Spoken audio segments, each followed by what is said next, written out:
Gente, nesse vídeo nós vamos fazer aqui um estudo sobre as representações em perspectiva. Para o pessoal que gosta de desenhar, isso aqui é muito importante. E para até para quem não gosta também, porque vai entender algumas coisas em relação à observação e interpretação de desenhos e situações. Serve até para a arte, né? Para a arte em geral. Você assiste um filme, você vê um desenho animado, um quadro, uma coisa do tipo. É bem necessário, tá certo? A matemática, nesse caso, ela vai estar sendo associada, né, à arte, principalmente. Ok? Então, vamos seguir aqui, certo? Ó, o que é possível observar nessa imagem? Pense aí um pouquinho, certo? Pensou? Se você falou altura, você acertou. Se você falou impressão de infinito em relação ao pontozinho P aqui, você também acertou. Dá a impressão de que essa rua é o quê? É longa, né? Você tem que caminhar muito para chegar no final. E quando você utiliza dessa interpretação, justamente você está utilizando os pontos de perspectiva como alicerce, né, de interpretação. Como assim?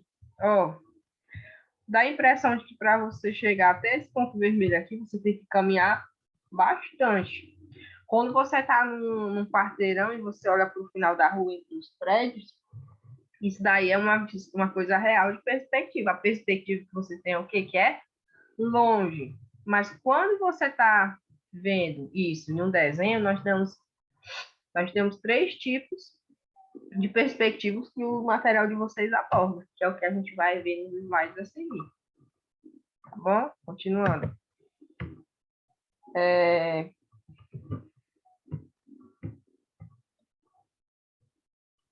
Ó, o que é que significa a perspectiva? Ver através de, a gente vai ver através de ideias, de interpretações, algumas coisas, tá? A perspectiva é a representação gráfica que mostra os objetos como eles aparecem na nossa vista, com três dimensões, né? Porque no papel nós sabemos que só temos duas dimensões, comprimento e a largura. E outra definição de perspectiva que diz é a seguinte: é a técnica que permite representar objetos tridimensional numa superfície bidimensional. Por exemplo, se vocês gostam de desenhar, sei lá, um dado, um cubo, né? Desenhar um cubo no papel. O cubo é uma figura tridimensional. Ele tem a altura, a largura e tem a profundidade, mas você consegue desenhar ele dentro do papel, que é bidimensional, porque você usa uma técnica de perspectiva, né? A sua perspectiva é que aquela figura ali ela é um dado, tá? É a forma que você representa um objeto, tá? Através da nossa visão da realidade. E há três diferentes métodos para desenhar de perspectiva, que é a isométrica, a cavaleira e a cônica, que é a que o livro de vocês traz, né? Que eu já tinha falado antes. A perspectiva isométrica é essa aqui. Gente, na isométrica, você consegue ver as coisas assim, ó, através, como se fossem essas pontinhas aqui, ó, de bico, né? Falando assim, bem rusticamente. Ó, aqui o dado e aqui essa espécie de banquinho. Você consegue ver como se fosse de quina, né? A quina do desenho. Isso aqui é a isométrica. Quando você vê assim, meio que de quina, associa a perspectiva de isometria. A cavaleira dá a impressão de que é paralelo. Ó, como assim paralelo? Ó, tá aqui embaixo. Ó, que essas retas aqui, ó. Essa reta aqui, ela é paralela a essa que eu vou colocar aqui atrás. Porque elas não se encontram. Dá a impressão de que você vê as perninhas separadas, né? Por paralelismo. Isso aí, você consegue ver as quatro, né? E isso é a cavaleira. E também está aqui o dado, feito da perspectiva de cavaleira. Se você lembrar, né, da aula passada, na nossa última aula da semana passada, nós vimos as relações às vistas, né? que vocês tiveram que ver cada lado da figura através de um desenho, né? Você desenhou lá o dado e colocou lá as fases que eram possíveis ser observadas e você vai fazer certo? Seguindo. A perspectiva cônica é essa que dá a impressão de que você tem que se basear em algo externo, né? Por exemplo, essa espécie de prédio aqui, a gente tem a impressão de altura em relação a um ponto, né? Certo? Você consegue ver essa facilidade, essa característica, né? E aí a gente vai ver uma coisinha mais à frente, né? Ó, os livros de matemática quase sempre apresentam desenho em perspectiva cavaleira. Esta perspectiva privilegia uma das faces de um objeto, ou seja, na cavaleira sempre vai dar ênfase para uma face em especial. No caso aqui, está dando para superior, né? Ó. Aqui ele está dando mais para essa face, aqui ele está dando para esse lado aqui de cima, e aqui ele está dando para a parte superior, certo?